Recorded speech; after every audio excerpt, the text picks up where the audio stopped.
Hi friends, നമുക്കിന്ന് കടകളിലെ അതേ രുചിയിൽ കടലമിഠായി ഉണ്ടാക്കാം.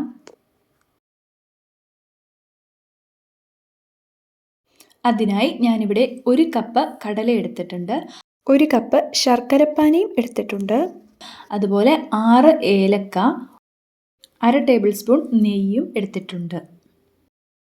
ആദ്യം തന്നെ നെയ്യ് നമുക്ക് ഈ പാത്രത്തിൽ തൂത്ത് കൊടുക്കാം. ഞാനിവിടെ തൂത്ത് എടുത്തിട്ടുണ്ട്. ഇനി ഒരു പാൻ എടുത്ത് അതിലേക്ക് കടലയിട്ട് കൊടുക്കാം.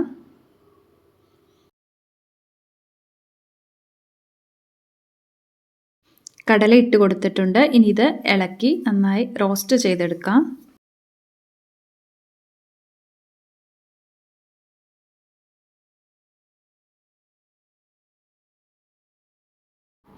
കടല നന്നായി റോസ്റ്റായിട്ട് വന്നിട്ടുണ്ട്.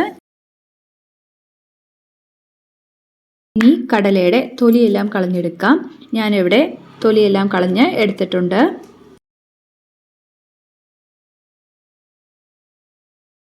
ഇനി ഒരു പാത്രമെടുത്ത് അതിലേക്ക് ആദ്യം ഉരുക്കി വെച്ച ശർക്കരപ്പാനി ഒഴിച്ചു കൊടുക്കാം.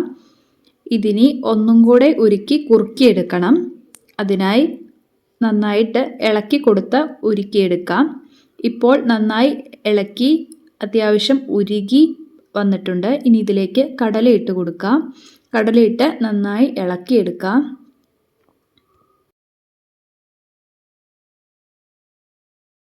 ഇനി ഇതിലേക്ക് പൊടിച്ചു വെച്ച ഏലക്കാപ്പൊടി ഇട്ട് കൊടുക്കാം. നന്നായി മിക്സ് ചെയ്തെടുക്കാം.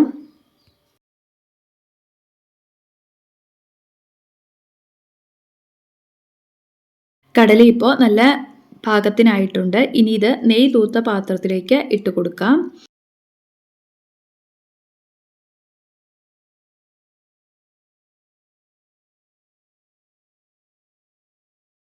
ജസ്റ്റ് ഒന്ന് പരത്തി കൊടുക്കാം. ചെറുതായിട്ടൊന്ന് തണുത്ത് കഴിയുമ്പോൾ നമുക്ക് ഇത് കത്തി വെച്ച് കട്ട് ചെയ്ത് വെക്കാം. ഇത് വിട്ട് കിട്ടുന്നതിന് എളുപ്പത്തിന് വേണ്ടിയാണ്, നല്ല പീസായിട്ട് കിട്ടുന്നതിന് വേണ്ടിയാണ്.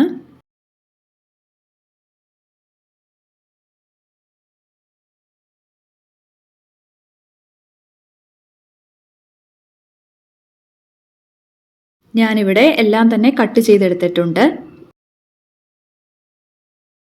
ഇനി ഇതൊരു പ്ലേറ്റിലേക്ക് മാറ്റി കൊടുക്കാം. അങ്ങനെ നല്ല ടേസ്റ്റി ആയ കടലമിഠായി റെഡി ആയിട്ടുണ്ട്. എല്ലാവരും ഇത് ട്രൈ ചെയ്ത് നോക്കണം.